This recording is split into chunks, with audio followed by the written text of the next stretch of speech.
अस्सलाम वालेकुम, आदाब, जय हिंद। 24 टीवी न्यूज़ नेटवर्क में आपका स्वागत है। मैं हूं शेख सलमान। चलिए जानते हैं आज की सबसे बड़ी खबर। आज यूथ्स ब्रिगेड, डीएलएसए और एमसीटीएन की जनीब से वुमेन एम्पावरमेंट और लीगल अवेयरनेस प्रोग्राम रखा गया था, जिसमें एक कसीर तादाद में मुस्लिम लेडीज़ ने शिरकत की। ये legal awareness program Farhan Deshmukh sub director youths brigade की निगरानी में मुनाकिद किया गया था। मेमन ने एक खुसूसी की हैसियत से Daljeet Kaur madam, senior civil जज नांदेड़, मौजूद थी। इसी के साथ एडवोकेट श्रीजा यशवंतकर और एडवोकेट कविता संडरी भी प्रोग्राम में मौजूद थी। गैदरिंग की शुरुआत किरत से हुई, उसके बाद एडवोकेट श्रीजा और एडवोकेट अहमद मेमन, एडवोकेट कविता के साथ Farhan Deshmukh, director youths brigade women in Islam पार बात की। फिर दलजीत कौर मैडम से सिविल जज नांदेड़ ने विमेन लॉज पार रोशनी डाली। खवेतीन के क्यू और ए सेशन के बाद प्रोग्राम का इख्तिताम हुआ।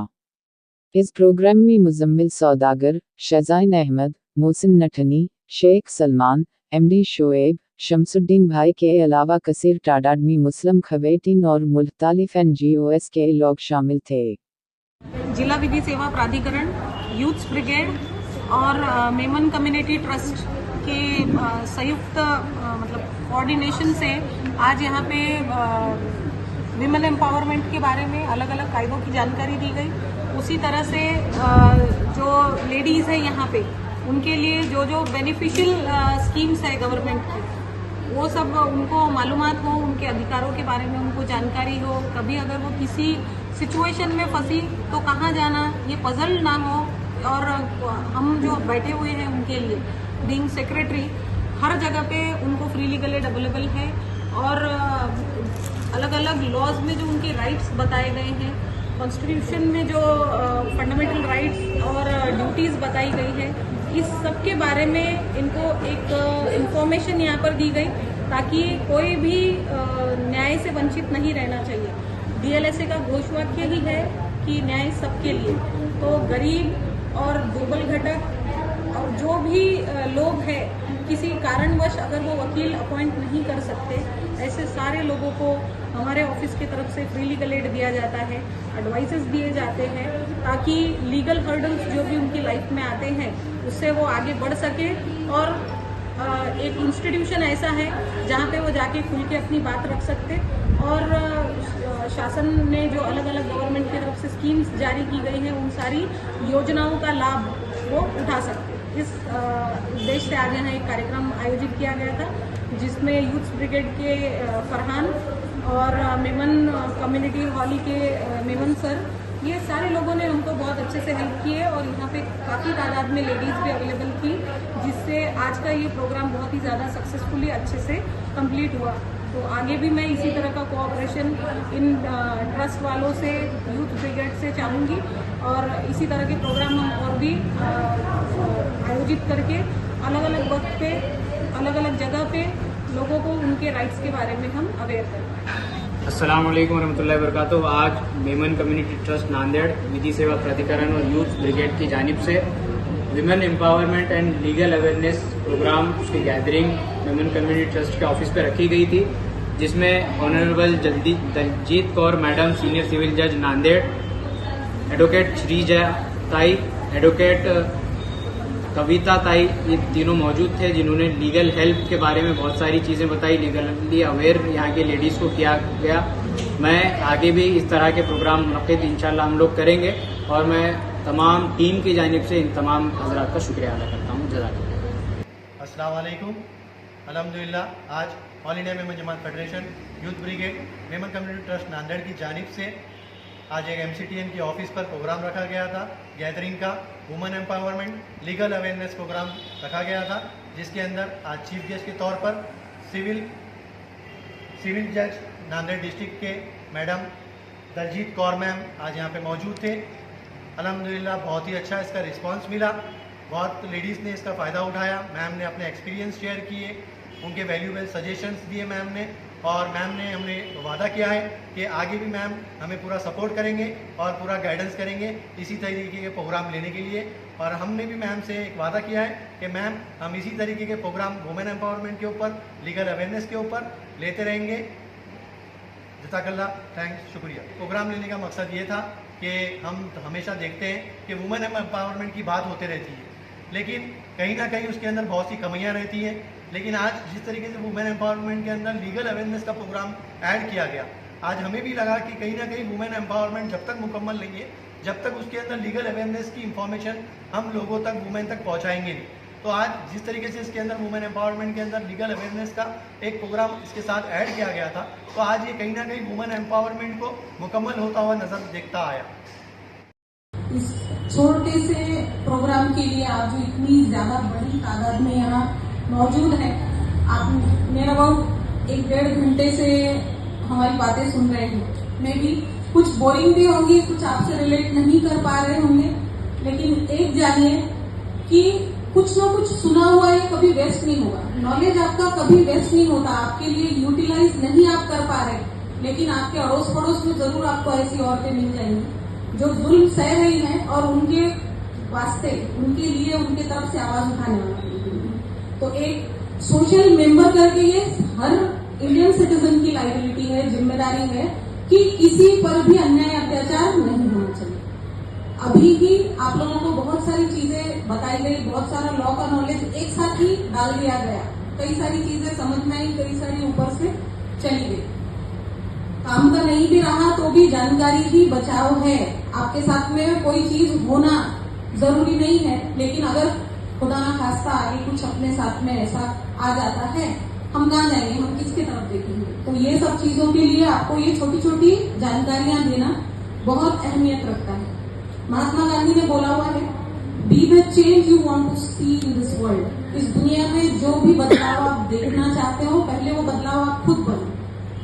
यहाँ पे बोला गया है कि रेप के विक्टिम्स जिम्मेदार कौन है, कोई फॉरेन नेशनल आके तो यहाँ पे बलात्कार नहीं कर रहे। ये हमारे तुम्हारे भाई, बच्चे, बेटे, पति, हम में से ही कोई ना कोई है, सोसाइटी के ही मेंबर्स है, वो बाहर से कहीं नहीं आए। तो जिम्मेदारी जब हम लड़कियों पे इतनी पाबंदियां लगाते कि 7 बजे के पहले बेटा घर पे आ जाना, वही बात माँ क्यों नहीं सिखाती अपने बच्चों को भी कि जिस तरह से ये तेरी बहन, उस तरह से हर लड़की जिससे तू मिल रहा है वो तेरी बहन ही है। अपने से सीनियर होगी बड़ी बहन समझ, अपने से कम एज की होगी छोटी बहन, ये अपना नजरिया होना चाहिए। तो हम बदलाव तभी लाएंगे। हम लड़का लड़की का भेदभाव जो है वो हमारे खुद के फैमिली से स्टार्ट करते। लड़कों को कोई फर्क नहीं पड़ता, 10वीं के बाद में नहीं भी पढ़ा तो क्या है, दूसरे की लड़की लेकर आना है और अपनी लड़कियां जो दूसरों के घर में भेजना है। फाइनेंशियल इंडिपेंडेंस, विमेन एम्पावरमेंट हम बहुत बात कर रहे हैं। राइट टू एजुकेशन, ये भी अभी आपको वकील साहब ने बता दिया है। तालीम बहुत इम्पोर्टेंट है। तालीम जितनी इम्पोर्टेंट है, जरूरी नहीं है जिस तरह से कहा गया है कि कॉलेज और स्कूल्स में ही जाओ। आप ये जो मेहंदी क्लासेस वगैरह कर रहे हैं, यहाँ पे सिलाई क्लासेस कर रहे हैं, आप फाइनेंशियली इंडिपेंडेंट होना चाहते, भले मैं मेरे घर में बैठ के एक ड्रेस क्यों ना सिलूं, मैं 100-150 रुपए क्यों ना कमाऊं, लेकिन मेरे जो छोटे मोटे खर्चे हैं ना, वो मैं अपनी खुद की कमाई से निकालूंगी।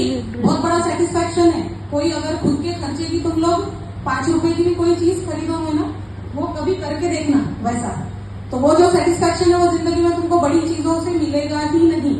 सबसे बड़ा एग्जाम्पल मैं तुमको खुद सामने जो हूँ तुम्हारे में बताती हूँ। मेरे हिसाब से हम लोग जब बीए में पढ़ रहे थे, बीए का ग्रेजुएशन चालू था और दिवाली के वेकेशन थे कॉलेज को, हमारा एक फ्रेंड जो था वो डाटा एंट्री का काम पीडब्ल्यूडी के ऑफिस में जितने भी लेबर है उनके नाम को सिस्टम में फीड करना कि कौन सा मजदूर है, कौन सा डिपार्टमेंट में क्या करता, कितनी उम्र है, बच्चे कितने हैं, क्या है। और वो पूरा डाटा एंट्री ऑपरेटिंग का काम था, डाटा एंट्री का काम था। और हमको ये था कि कॉलेज को तो छुट्टियां हैं, अभी क्या करें, फिर कंप्यूटर तो थोड़ा बहुत सीखा हुआ है, तो पैसे कमाना तो कोई जज्बा था नहीं। लेकिन वहां हम लोग जाते थे, अपने फ्रेंड्स को भी मिलते थे और बहुत एंजॉय किया। एसी वाला ऑफिस मिलता था और वहां बैठ के हम डाटा फीडिंग कर रहे, साथ में हम गाने भी सुन पा रहे, यानी 2 in 1 काम हो रहा, हमारा टाइम पास भी हो रहा, अर्निंग विद लर्निंग हमने स्टार्ट किया। तो जो पैसे का चस्का है ना फ्रेंड्स, मुझे वहीं से लगा कि मैंने सबसे पहले जो है वो 1750 रुपए कमाए। पहले एक साइकिल आती थी, अभी मुझे नहीं मालूम वो आती है BSA SLR, वो साइकिल मैंने अपने पैसों से खरीदी। और वो जो मेरे को सुकून था कि ये मेरी खुद की कमाई की है, वो मुझे आज कार भी है घर में, सब कुछ है, लेकिन जो मेरा वो था कि ये मेरे खुद के पैसे के है। अभी भी कार वगैरह सब मेरे खुद के पैसे की है, लेकिन मेरे को शायद वो सेटिस्फैक्शन है नहीं अभी, ऐसा लगता है नहीं वो मेरी खुद की, मैं खुद चला सकती थी उसको, कुछ भी हो जाए उसको मुझे तकलीफ होती थी कि अरे मेरी साइकिल ऐसा हो गया, कुछ तो भी प्रॉब्लम हो गया। एक अटैचमेंट यहाँ आती है फाइनेंशियल इंडिपेंडेंस की बात। तो फाइनेंशियल इंडिपेंडेंस बहुत जरूरी है, और वो अगर स्कूल में आप नहीं भी गए थे लेकिन ऐसे छोटे मोटे कोर्सेज करके आप फाइनेंशियली इंडिपेंडेंट हो सकते हैं। उसी तरह से जिस तरह से अभी बात हो रही थी कि मैं यहाँ पे एक एग्जाम्पल हूँ, तो मैं अपनी ही स्टोरी, मेरे को यकीन नहीं होता, मैं मतलब दूसरों के बारे में क्या बताऊँ, अगर मेरे पास में ही आपको कुछ बताने के लिए है तो मैं हमेशा कोशिश करती कि मेरी बात सुन के अगर 2 लोग भी इंस्पायर हो गए और उनके अंदर का जज्बा जाग गया कि हमको कुछ न कुछ करना है, तो मेरे लिए बहुत बड़ी कामयाबी की बात है। तो मेरा जो शुरुआत है, आपको पीसीपीएनडीटी एक्ट के बारे में श्रीजा ने अभी बताया, मतलब पेट में ही लड़का है लड़की है या नहीं। बहुत सारी टेक्नोलॉजी ने अभी डेवलपमेंट कर ली है, लेकिन कई सारी औरतें ऐसे ही चाहती अभी कि हमारा वंश आगे चलाने के लिए हमको आज भी लड़के की जरूरत है। यहाँ जितने भी लोग बैठे हुए हैं, आप अपने 5 पुश्तों में से अपने दादा परदादा ऐसे लोगों के नाम बताइए, किसको पता है? किसको पता है?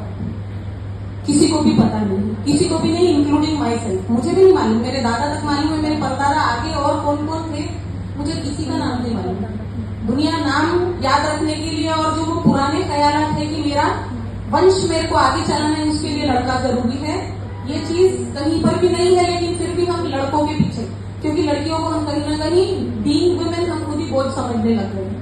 लड़की आएंगी, पराया धन है, शादी करने के लिए जहेज देना होगा, खर्चा करना होगा, एजुकेट हो भी जाएंगी, कर लेंगी तो हमको फायदा क्या, आगे वाले के घर में जाके ही करने वाली है। तो ये जो सोच है ना, ये बहुत दकियानूसी सोच है। क्योंकि लड़कियां आज आप देखिए, मेरे एग्जाम्पल मैं इसीलिए बताना चाहती कि मेरी मदर मुझे हमेशा बताया करती थी, और मतलब आज मैं उनको रिप्लाई करती हूँ कि मम्मी तुमने मुझे बताया, और मैं हर जगह बताती हूँ कि हमारे साथ क्या हुआ था। हम लोग सरदार फैमिली से आते हैं। मेरी बड़ी बहन मुझसे पहली जो बच्ची है वो लड़की थी, 2nd नंबर चांस मेरा था। तो फादर का हमेशा यही कहना रहता था मदर को कि अगर दूसरी लड़की हो गई तो घर में नहीं आना। तो मदर मेरी थोड़ी सी हमेशा टेंस रहती थी कि मेरे हाथ में तो कुछ है नहीं लड़का लड़की, वो तो जो ऊपर वाला देगा वही हिसाब से होगा।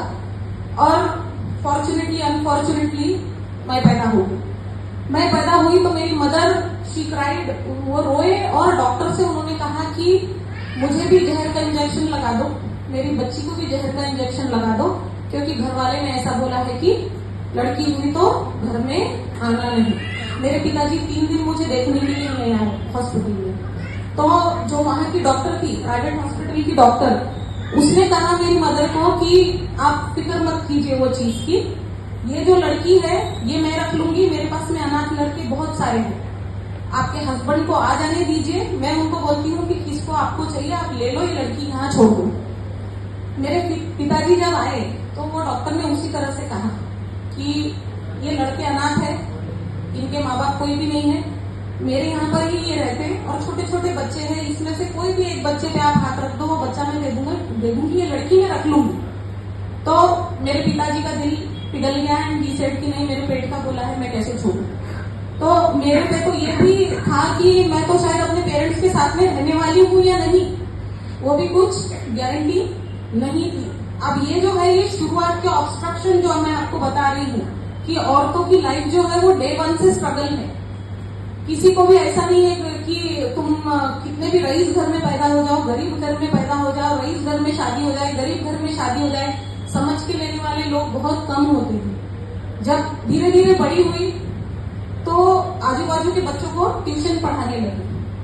ट्यूशन पढ़ा के मैं खुद का खर्चा खुद निकालने लगी कि मेरे कॉलेज की भी जो फीस है वो मैं खुद भरूंगी, मेरे ट्यूशन की फीस भी मैं खुद भरूंगी। खुद भरने के बाद में मेरा सिर्फ सिचुएशन हमेशा एक ही रहती थी। मुझे इंस्पायर क्या करती थी, दूरदर्शन का व्योमकेश बख्शी ये सीरियल मुझे बहुत इंस्पायर करता था, क्योंकि उसमें हमेशा लिख के आता था व्योमकेश बख्शी DLLB। वो DLLB मेरे को बहुत ज्यादा अट्रैक्ट करता था। मुझे कभी वकील बनना नहीं था, मतलब वकील बनना इन द सेंस प्रैक्टिस कभी करना, ये मेरा उद्देश्य था नहीं, और जज बनना तो बिल्कुल मैंने कभी सोचा भी नहीं था। तो सिचुएशन ऐसी आई कि अब एग्जाम 2004 समर में मैं पास आउट हुई LLB और 2005 में MPSC की जगह जजेस की निकली वैकेंसी आई।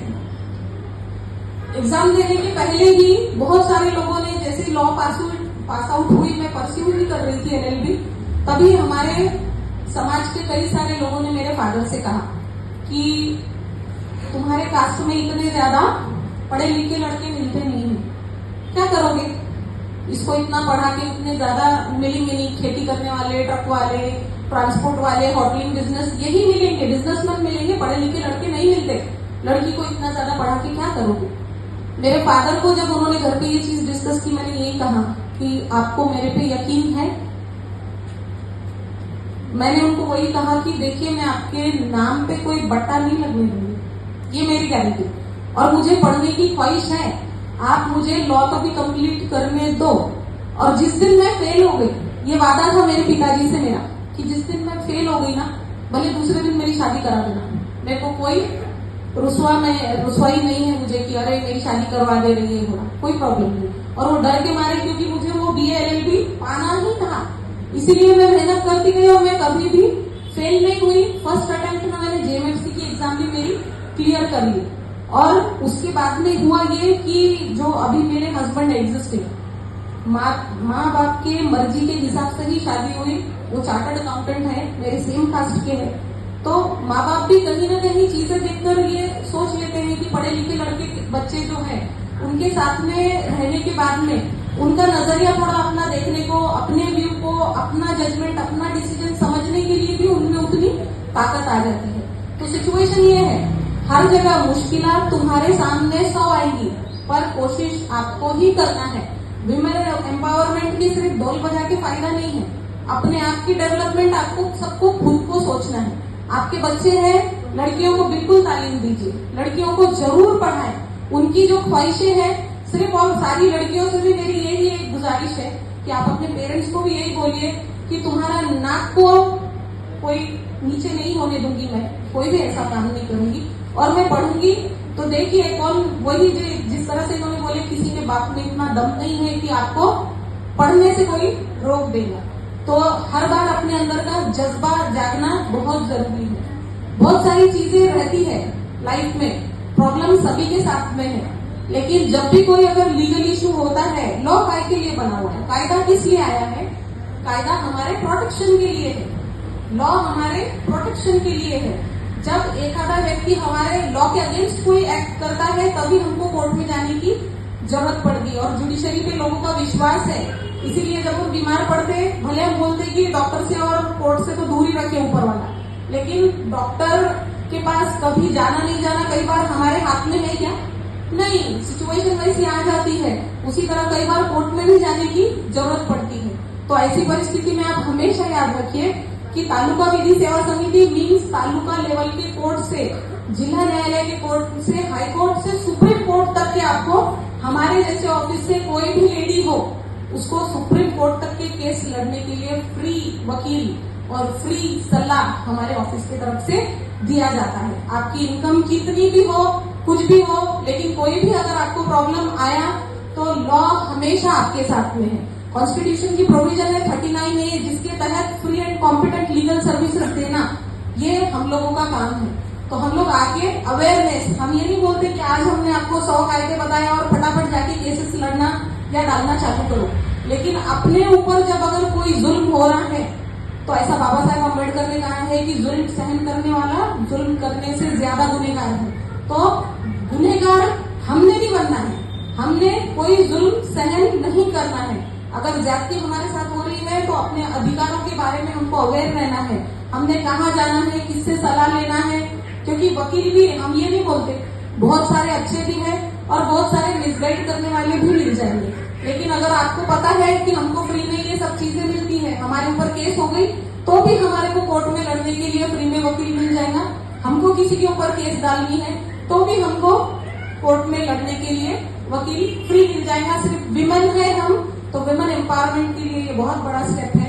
अपने राइट्स के बारे में आप लोग जागरूक रहिए, और कभी भी आपको जरूरत पड़ रही है किसी भी एक्ट को जानने की भी, तो मोबाइल डिवाइसेस आपके पास में है, आप वो पता कर सकते हैं। लेकिन जिनको अगर मेरे से भी मिलना है या अपने एरिया में आप लोग प्रोग्राम छोटे छोटे औरतों को मतलब ग्रुप को जमा करके आप प्रोग्राम लेना चाहती, उनको उनके राइट्स के बारे में अवेयर करवाना चाहती मेरे ऑफिस की तरफ से, तो आप कभी भी मुझे बुलाइए।